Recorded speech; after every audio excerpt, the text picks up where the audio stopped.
Multilateral environmental fund जो financial assistance provide करता है to developing countries for addressing their environmental issues. It was established in October 1991 as a trust as a fund under World Bank. 1992 में रियो अर्थ summit हुआ इन Brazil, जहां पर it was restructured as an independent organisation and then managed by 3 bodies: World Bank, UNDP and UNEP. Global environment facility GEF multilateral environmental fund जो financial assistance provide करता है to developing countries for addressing their environmental issues. It is also the main financial mechanism for a lot of international conventions like the Convention on Biological Diversity, Climate Change, etc. मतलब GEF एक बहुत important body है. अगर आप UPSC की तैयारी कर रहे हैं, यूपीएससी रिलेटेड किसी एग्जाम की तैयारी कर रहे हैं या स्टेट सिविल सर्विसेज की तैयारी कर रहे हैं, so this is your one stop solution for all matters related to GEF. इसके बाद आपको कोई और वीडियो देखने की जरूरत नहीं होगी. तो आइए जानते हैं GEF के बारे में. Now we have established that it is the most important body which provides financial assistance pertaining to environmental issues.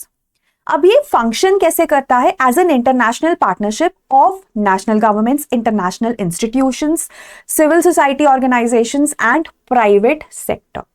ये मिलकर एड्रेस करते हैं एनवायरमेंटल इश्यूज को और फाइनेंशियल असिस्टेंस प्रोवाइड करते हैं डेवलपिंग कंट्रीज को. बैकग्राउंड की बात करें तो it was established in October 1991 as a trust as a fund under World bank.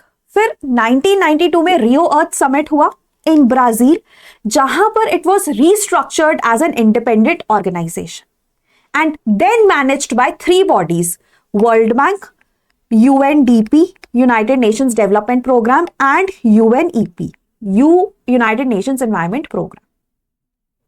और रियो अर्थ समिट में ना हमारे पास 3 कन्वेंशंस का जन्म हुआ: United Nations convention on biological diversity, United Nations Convention on Climate Change, United Nations Framework Convention on Climate Change and United Nations Convention to Combat Desertification. ठीक है, इन 3 conventions का जन्म हुआ एंड इन 3 कन्वेंशंस का financial mechanism बना हमारा GEF. So this is something that you have to take note of. So it is the main financial mechanism responsible for implementing international environmental conventions under the Earth Summit or the Rio Summit of 1992. उसके बाद अगर हम objectives की बात करें, मैंने आपको बोला ये फाइनेंशियल असिस्टेंस प्रोवाइड करता है which could be in the form of grants और it could be in the form of concessional funds कि आप लोन दे रहे हो लेकिन सस्ती दरों पे दे रहे हो, और it could be in the form of loans जिसको हम ब्लेंडेड फाइनेंस भी कहते हैं. तो ये ग्रांट्स और ब्लेंडेड फाइनेंस प्रोवाइड करता है to the developing countries for the projects which address biodiversity loss, climate change mitigation, adaptation, land degradation, ozone layer depletion, management of chemicals and waste, international waters. तो grants और funds provide करता है to the developing countries for these projects. It also encourages or promotes innovative or integrated environmental management. So these are the 2 main objectives of GEF. Funding sources की बात करें तो there are donor countries which are mainly developed countries. So we have funds जो developed countries से आते हैं, donor countries से आते हैं, which are replenished every 4 years. तो 4 सालों का रिप्लेनिशमेंट साइकिल है GEF का. मैनेज या इंप्लीमेंट कौन करता है? स्टार्ट 3 मैनेजिंग ऑर्गेनाइजेशन से हुआ था: वर्ल्ड बैंक, यूएनडीपी, यूएनईपी. अब ये बढ़कर 18 इंप्लीमेंटिंग एजेंसीज हो गई. Beneficiaries are mostly the developing countries और द इकोनॉमीज इन ट्रांजिशन. और ट्रस्ट कौन मैनेज करता है? GEF का जो ट्रस्ट फंड है that is managed by World Bank. तो फंड कौन कर रहा है? Developed countries to the developing countries. There are 18 implementing agencies, but the trust fund is managed by World Bank. अब फाइनेंशियल मैकेनिज्म है for a lot of convention, for a lot of international convention, primarily 6, जिसमें से 3 तो हमारी रियो अर्थ summit में ही बनी थी, है ना, दीज 3 जिनको हम सिस्टर कन्वेंशंस भी कहते हैं। उसके अलावा we have Minamata on mercury, Stockholm on POPs, persistent organic pollutants, and the latest जो हमारी कन्वेंशन है biodiversity beyond national jurisdiction, BBNJ. तो इन 6 कन्वेंशंस के लिए ये मेन फाइनेंशियल मैकेनिज्म है। मेंबर्स की बात करें 186 मेंबर कंट्रीज हैं इंक्लूडिंग इंडिया। और अगर हम स्ट्रक्चर की बात करें ना, ऑर्गेनाइजेशनल स्ट्रक्चर की बात करें, तो सबसे ऊपर है हमारी जीईएफ असेंबली, जो हर 4 सालों में मिलती है to review policies and evaluate progress. ठीक है, so assembly is like the top most body. उसके बाद आता है council. Council is the main governing body जो प्राइमरीली ना ऑपरेशनल पॉलिसीज को डेवलप करती है, प्रोजेक्ट्स को डेवलप करती है। ठीक है, तो मेन जो काम है वो काउंसिल का है। फिर सेक्रेटेरिएट जो सारे ऑपरेशंस को देखता है, कोऑर्डिनेट करता है, which is in Washington DC. Secretariat of GEF is in Washington DC in USA. Then we have 2 bodies, scientific and technical advisory panel, जो technical advice देगा, scientific advice देगा regarding all the operations that GEF is undertaking।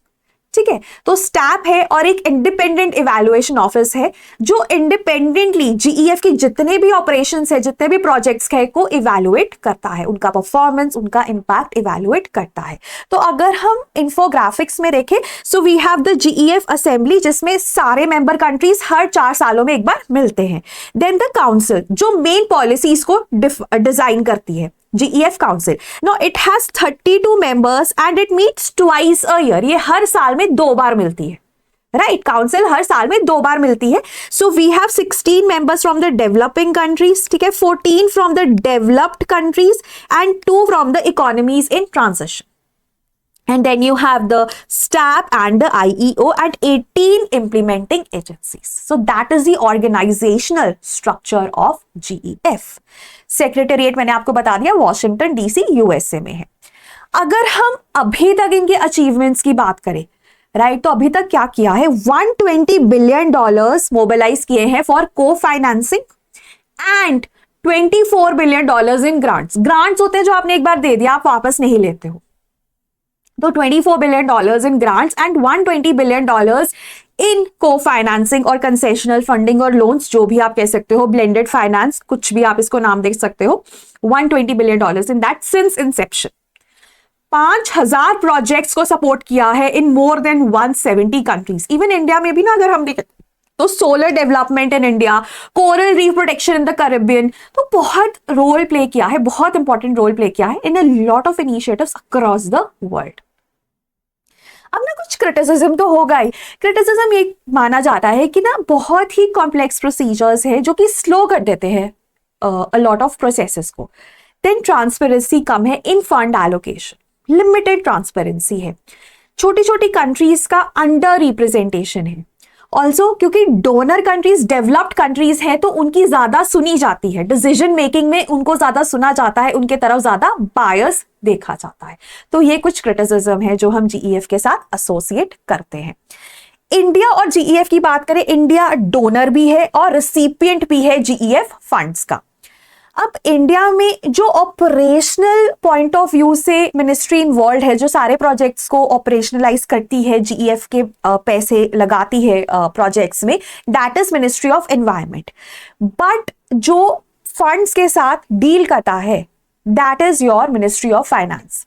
ठीक है, जो GEF के साथ लीजनिंग करता है that is your ministry of finance. But पैसा वहां से आ गया, फिर उसको ऑपरेशनलाइज मिनिस्ट्री ऑफ एनवायरनमेंट करती है। And a lot of funds have been utilised in a lot of projects in India, जैसे एनर्जी एफिशिएंसी फाइनेंसिंग हमारा प्लेटफॉर्म है, then sustainable land and ecosystem management, and in fact GEF का एक बहुत ही flagship programme है small grants project, small grants funds. तो वो छोटे छोटे फंड्स देते हैं in the form of grants to a lot of projects in a lot of countries. तो उसमें भी इंडिया ने बहुत बेनिफिट किया है। तो India is both a donor and a recipient. उसके बाद अगर हम रीसेंट डेवलपमेंट्स की बात करें as far as GEF is concerned, तो 2025 जून में ना एक मीटिंग हुई थी जिसमें 2 $200 मिलियन, $190 बिलियन के करीब जो है पैसे they were approved for 12 projects across 35 countries. Right. Then the recent program that is very important for India also is your global elimination of mercury in non-ferrous metals initiative, जिसको Gemini भी कहा जाता है, in countries like India, Mexico, South Africa, etc. तो Gemini program. Then GEF का 8th replenishment cycle चल रहा है. मैंने आपको बोला था 4-4 सालों का replenishment होता है. तो GEF का 8th replenishment cycle चल रहा है 2022 से 2026 तक, और इसमें ना highest ever contribution दिया गया है ऑफ $5.33 बिलियन का towards nature based solutions, blue economy, plastic pollution, all of that. तो 8th रिप्लेनिशमेंट साइकिल चल रहा है अभी. Then we also have global biodiversity framework fund. अब ये क्या है, आपने सुना होगा ना ग्लोबल बायोडाइवर्सिटी फ्रेमवर्क के बारे में, Kunming Montreal global biodiversity framework, जो रहेगा in operation from 2021 to 2030. Biodiversity को कंजर्व करने के लिए है. प्राइमरी आइडिया क्या है, 30x30, कि 2030 तक 30% of our planet's area should be under protected areas, है ना. यही है 30x30 टारगेट GBF का. तो उसको ऑपरेशनलाइज करने के लिए जो फंड है that is global biodiversity framework fund, और वो भी GEF के अंडर आता है. So these are the recent developments. उसके बाद अगर हम रिप्लेनिशमेंट साइकिल्स की बात करें ना, तो जो 8th रिप्लेनिशमेंट साइकिल है that is having the highest ever contribution of $5.33 billion, और जो 9 है वो 2026 से 2030 में स्टार्ट हो जाएगा. राइट. और GEF 8 रिप्लेनिशमेंट साइकिल में अगेन 36% फंडिंग गई है हमारी बायोडाइवर्सिटी की तरफ. उसके बाद 16% climate change, then 15% chemicals and waste, and international waters पे 10%. तो आप ये 3-4 देख सकते हैं. सो मेनली आप बायोडाइवर्सिटी याद कर लीजिए क्योंकि उसमें सबसे ज्यादा है, और दूसरे नंबर पे क्लाइमेट चेंज है. राइट. अब देखो प्रीलिम्स में क्वेश्चन आया है, यूपीएससी प्रीलिम्स 2014 का ये क्वेश्चन है, आप इसे आंसर करिए. और ऑल्सो मेंस में you can quote this because it is an important funding mechanism. तो जहां पे भी funding pertaining to biodiversity, climate change, developed versus developing आए, आप इसको कोट कर सकते हैं. क्वेश्चन है, मुझे कमेंट्स में जरूर बताइएगा, with reference to global environment facility which of the following statements is are correct. It serves as a financial mechanism for Convention on Biological Diversity and United Nations Framework Convention on Climate Change. Undertakes scientific research on environmental issues at the global level. It is an agency under OECD to facilitate the transfer of technology and funds to underdeveloped countries with specific aims to protect their environment. ठीक है, तो आपको answer mark करना है. 1 लिखकर अपना answer जरूर mark कर दीजिएगा. ऑल्सो हमारा 2027 का यूपीएससी का foundation batch is going to start. इसमें हम आपके साथ अक्रॉस सिलेबस, हम ना छोटे छोटे माइक्रो टॉपिक्स तक सिलेबस के कवर करते हैं. तो अगर आपको उसका लिस्ट चाहिए आपको डिस्क्रिप्शन में मिल जाएगा. हर एक टॉपिक कवर किया जाता है, and you can watch the lectures any number of times until the validity of this course which is till the end of 2027 का इंटरव्यू. जितनी बार चाहे आप वीडियोस देखिए, you have mentorship support, you have strategy sessions, right. और उसके बाद ना प्रैक्टिस करने के लिए quizzes are there, PYQs are included in this course. Current affairs के जो वीडियोस है वो इंक्लूडेड है, मंथली करंट अफेयर्स के वीडियोस जो है इंक्लूडेड है. All this at a price of 12,749. तो अगर आपको कॉल करना है तो आप 180089030443 पे कॉल करके अपने डाउट्स को एड्रेस भी करवा सकते हैं. But this is a very very good course which has benefited a lot of toppers across the time. So that was all from my and. Thank you so much.